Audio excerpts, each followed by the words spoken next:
Combien de décisions n'avez-vous jamais prises parce que vous aviez peur de ce que les autres auraient pensé? Par peur d'échouer, par peur de vous tromper et surtout par peur d'être jugé, observé, étiqueté, d'être l'objet de commentaires désagréables. La peur du jugement est un des freins les plus puissants qui existent, parce qu'elle ne fait pas de bruit. Elle ne vous bloque pas frontalement. Elle vous fait simplement attendre. Et d'ailleurs, en masterclass et en atelier, c'est une des peurs, un des freins qui revient le plus souvent. Et donc, on est là, on attend. On attend d'être prêt. On attend d'être légitime. On attend d'être sûr. On attend que quelqu'un d'autre, que nous-mêmes, nous valide. Et pendant que vous attendez, votre vie reste en suspens. Vos rêves restent en suspens. La personne que vous pouvez devenir reste en suspens. Le bonheur auquel vous aspirez reste en suspens.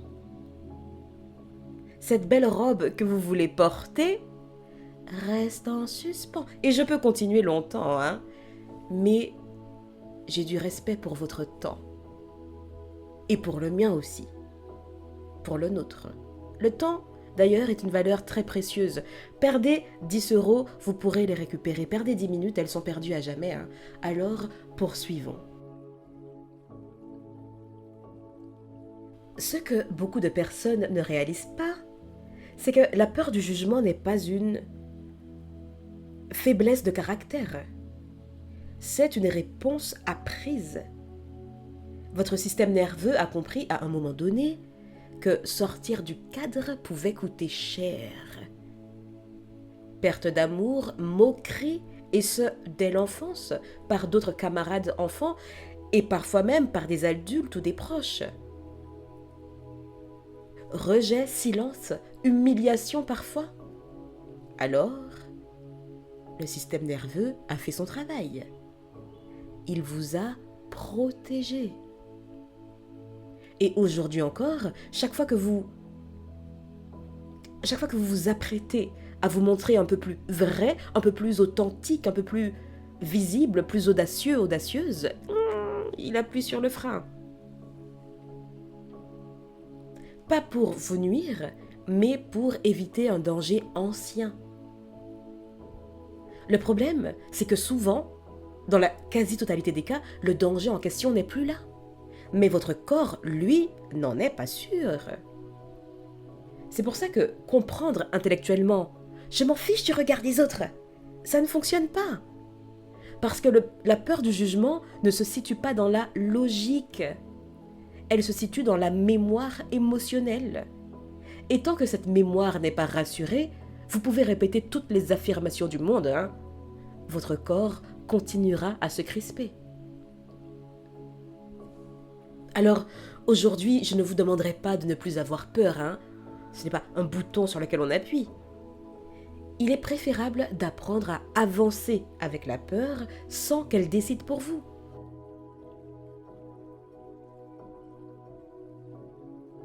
Cher ami, et ça, je le dis souvent en atelier et en coaching, vous êtes déjà jugé. Et si ça se trouve, vous m'avez jugé à un moment, quelle que soit la valeur de ce jugement. Que vous avanciez ou non, que vous vous montriez ou non, que vous réussissiez ou non, le jugement ne commence pas avec votre action. Il existe déjà dans l'imaginaire de chacun. Certaines personnes vous jugeront parce que vous osez. D'autres vous jugeront parce que vous n'osez pas. Certaines parce que vous changez et d'autres parce que vous restez le même, la même. Il y a un moment aussi, il y a une époque sur Facebook, il y avait une image qui circulait avec un homme, sa femme et un âne. Et on il y avait 4 situations. Donc c'était soit un moment l'homme sur l'âne et la femme par terre, et vice-versa, un moment les deux par terre, puis les deux sur l'âne. Mais dans tous les cas de figure, il y avait toujours les paysans, enfin les personnes autour pour dire quelque chose. Oh là là, il a un âne, il monte pas dessus. Oh là là, il est pas galant. Mais ils sont bêtes ou quoi? Ils ont un âne, ils montent pas dessus. Vous voyez? Autrement dit, il n'existe aucun scénario où vous pouvez échapper totalement au regard extérieur, à leur jugement. Alors, la vraie question, ce serait, préférez-vous être jugé pour ce que vous êtes ou pour ce que vous n'avez pas osé être? Quitte à être jugé, autant l'être pour quelque chose qu'on est réellement. La peur du jugement devient paralysante quand vous la confondez avec un signal de danger. En réalité, c'est un signal de transition. Chaque fois que vous sentez cette peur, c'est que vous êtes sur le point de sortir d'un ancien rôle. Et sortir d'un ancien rôle est toujours inconfortable, même quand ce rôle vous étouffait. Beaucoup de personnes restent prisonnières, non pas parce qu'elles aiment leur cage, mais parce que cette cage leur est familière. Alors, parlons concrètement. Pourquoi le regard des autres fait-il si mal? Généralement, c'est parce qu'il touche à 3 besoins fondamentaux. Le besoin d'appartenance, le besoin de reconnaissance, le besoin de sécurité émotionnelle.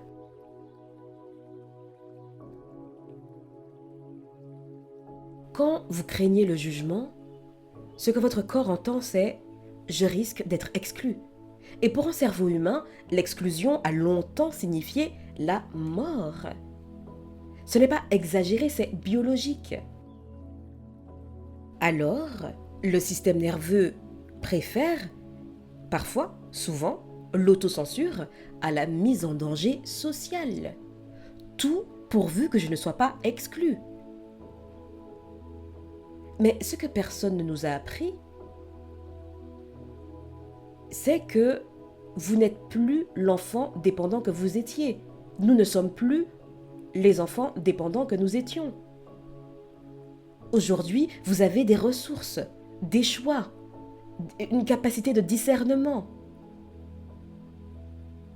Le regard des autres peut être inconfortable, mais il n'est plus mortel. Et ça, votre corps doit l'apprendre par l'expérience et non pas par la réflexion. C'est pour ça qu'un des leviers les plus puissants consiste à désacraliser le jugement. Le jugement n'est pas une vérité, c'est une projection. Les gens ne réagissent pas à vous, ils réagissent à ce que votre existence réveille en eux. Votre liberté dérange ceux qui n'osent pas. Votre authenticité va mettre en lumière les masques. Et quoi qu'on en dise, les masques ne sont jamais confortables. Votre mouvement va confronter leur immobilité. Et ça, cher ami, ce n'est pas votre responsabilité.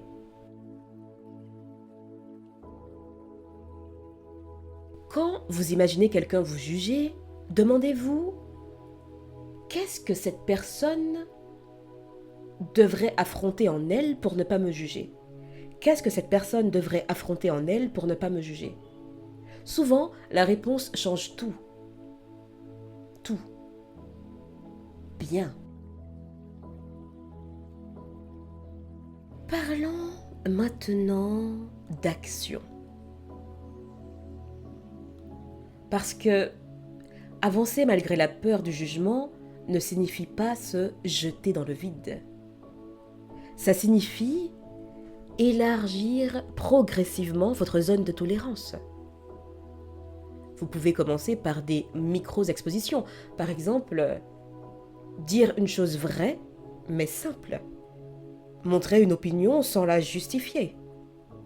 Partager sans vous excuser. Ne pas corriger immédiatement l'image que l'autre se fait de vous. Non, mais je suis pas comme ça. Non, c'est pas ça. Non, mais moi je suis gentille. Mais je suis pas égoïste. Non, c'est pas grave. Et de toute façon, quand quelqu'un se fait une idée de vous, vous aurez beau vouloir remuer le ciel et terre, ça ne changera rien. À chaque fois que vous ne vous rétractez pas, votre système nerveux enregistre une nouvelle information. Je peux être vu et rester en sécurité. Et c'est comme ça que la peur diminue, pas par suppression, par mise à jour.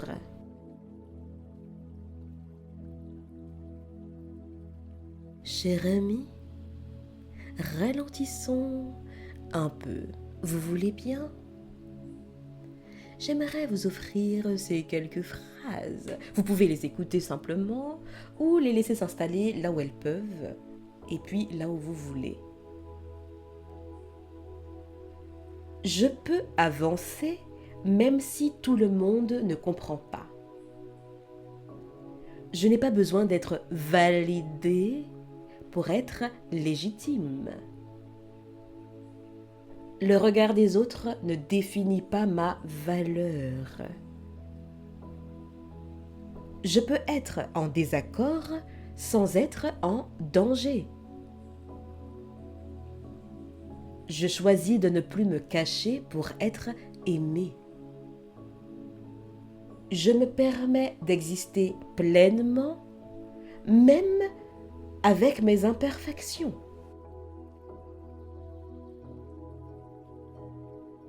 Vous savez, la peur du jugement ne disparaît pas du jour au lendemain. Hein.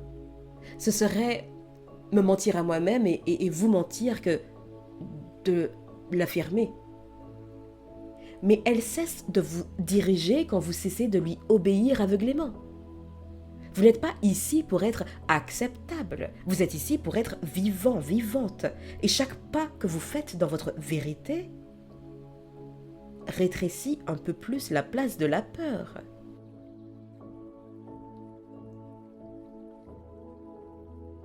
La peur du jugement ne disparaît pas, mais elle change de visage quand on commence à avancer. Au début, elle ressemble à une hésitation, et puis à une autocensure. Mais plus vous vous approchez de ce qui vous ressemble vraiment, plus elle devient précise. Ce n'est plus seulement « et si on me juge ?» Ça devient « et si on me voyait vraiment ?» Et ça, ne serait-ce que ça, c'est une autre étape. Parce qu'il y a une peur dont on parle très peu. Et pourtant, elle est centrale. La peur d'être visible quand on est enfin aligné.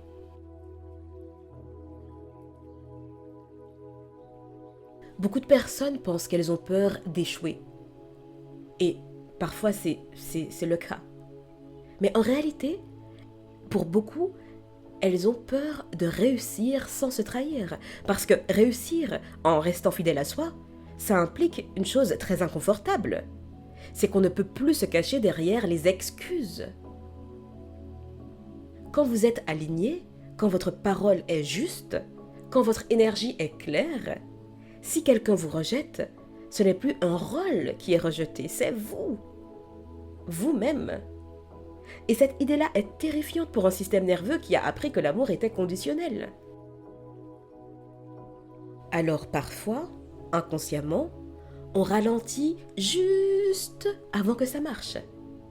On procrastine. On complexifie ce qui pourtant est objectivement simple. Hein? Ou alors, on va douter soudainement, alors qu'initialement, nous étions partis avec une fougue et une clarté incroyables. Et non, ce n'est pas parce que vous n'êtes pas prêt, mais souvent c'est parce que ça devient réel. Et être vu, ce n'est pas seulement être admiré, c'est aussi être situé. Les autres commencent à avoir une opinion, à vous placer quelque part, à parler de vous. Et quand on a grandi dans un environnement où le regard était critique, instable, intrusif, cette exposition va réactiver une mémoire ancienne. Et puisqu'on parle d'environnement dans lequel on a grandi, parlons du regard de la famille. Pour beaucoup de personnes, ce n'est pas le regard des inconnus qui fait le plus peur, hein. C'est celui des proches. Parce que leur jugement a plus de poids. Parce qu'il touche à l'identité. Parce qu'il peut réveiller des loyautés invisibles. Réussir, s'émanciper, s'affirmer, ça peut inconsciemment être vécu comme une trahison du système familial. Il y a souvent cette peur sourde. Si je deviens pleinement moi-même, est-ce que je serai encore aimée ? Et parfois, la réponse implicite du passé a été non. Alors, le corps se retient, il protège, il freine. Mais, cher ami, prêtez l'oreille, please. Vous n'êtes pas responsable du confort émotionnel de votre famille.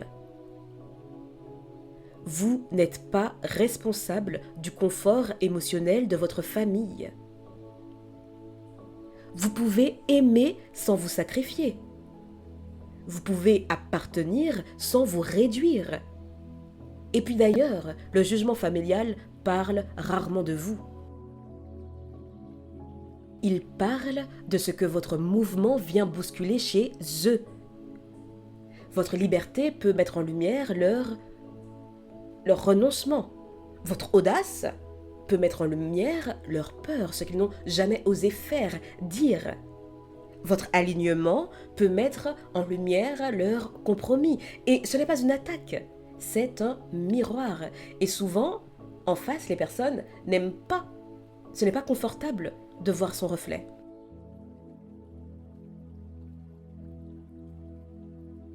Et puis, il y a aussi l'exposition moderne, les réseaux, la visibilité publique, la parole ouverte.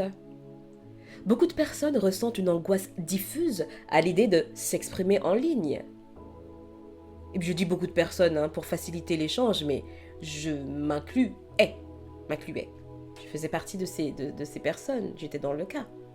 Mais pas forcément parce qu'elles ont quelque chose de faux à dire, mais parce qu'Internet, cher ami, amplifie tout. Un regard devient sans regard. Une opinion devient un commentaire.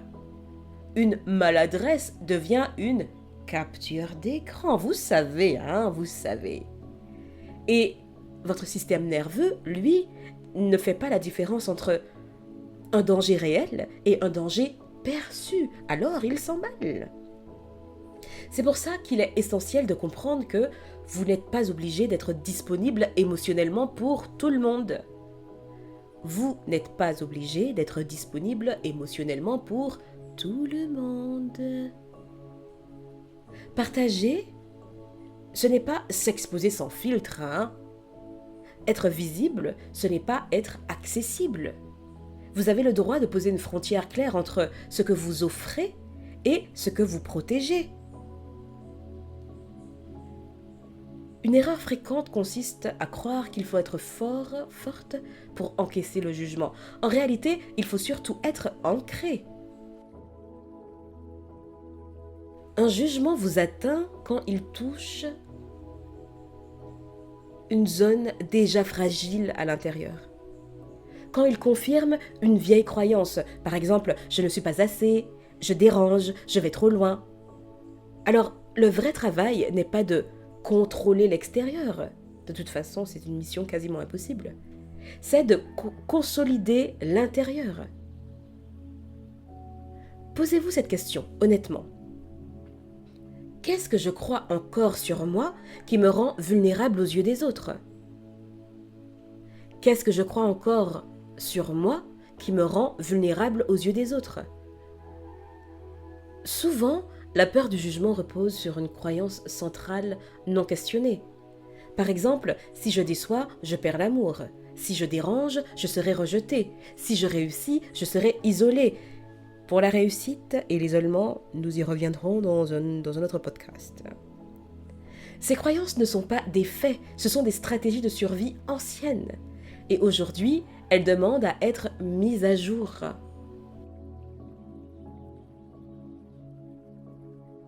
Quand vous sentez la peur du jugement monter en vous, ne cherchez pas à la faire taire. Demandez-lui simplement qu'est-ce que tu essaies de protéger.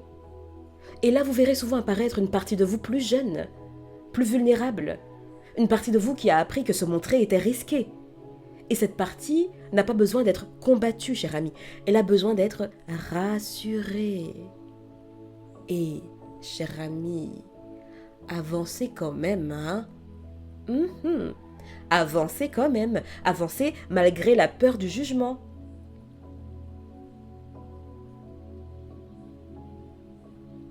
Et ce n'est pas être courageux une fois, c'est être cohérent souvent. C'est faire des choix alignés même quand personne n'applaudit, même quand le silence est inconfortable, même quand les retours sont mitigés. Parce que la validation externe arrive souvent après la stabilité intérieure, pas avant. Et vous le verrez, ou si ça se trouve, vous en êtes conscient, vous l'avez vécu. Plus vous cherchez la validation extérieure, moins vous la trouvez. Et quand vous vous alignez enfin, là les choses se font. Les personnes que vous admirez aujourd'hui ont elles aussi,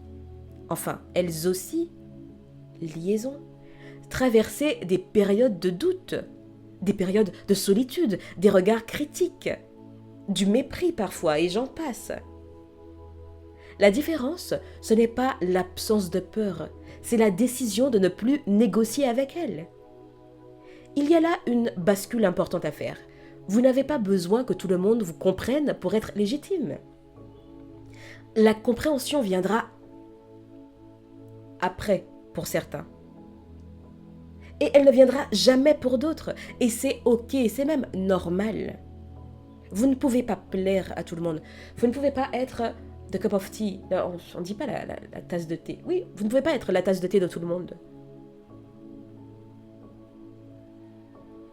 Votre rôle n'est pas de les convaincre.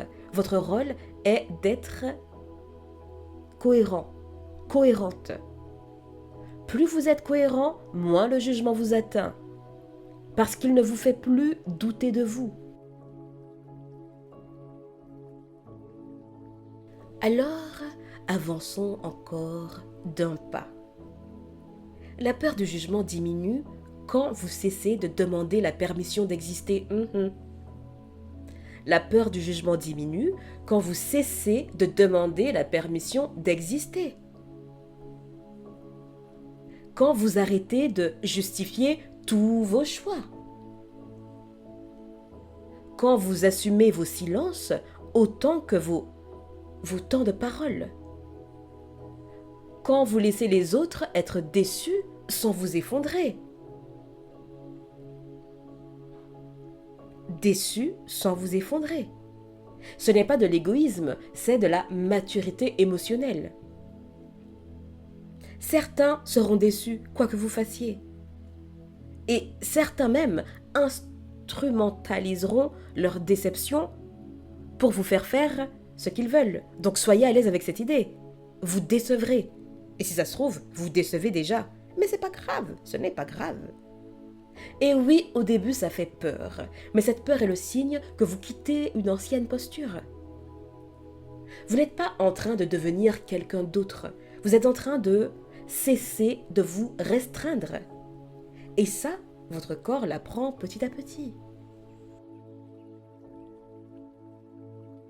Alors, si aujourd'hui, vous sentez encore cette tension quand vous pensez être vu, quand vous pensez être jugé, ne vous forcez pas à être plus confiant, plus confiante. Soyez simplement plus honnête avec vous-même. Avancez un peu, observez, respirez, ajustez. La liberté ne vient pas d'un grand saut. Elle vient d'une accumulation de petits actes alignés. Et un jour, sans que vous vous en rendiez compte, le regard des autres perdra son pouvoir. Non pas parce qu'il aura disparu, il ne disparaîtra pas.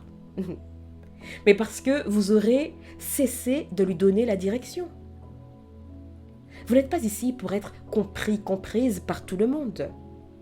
Vous êtes ici pour être fidèle à ce qui vous traverse. Et ça, cher ami, c'est déjà beaucoup. Si vous êtes encore là à écouter, c'est que quelque chose en vous est prêt à avancer malgré tout. Faites-lui confiance. Je vous dis à bientôt et d'ici là, imposez-vous.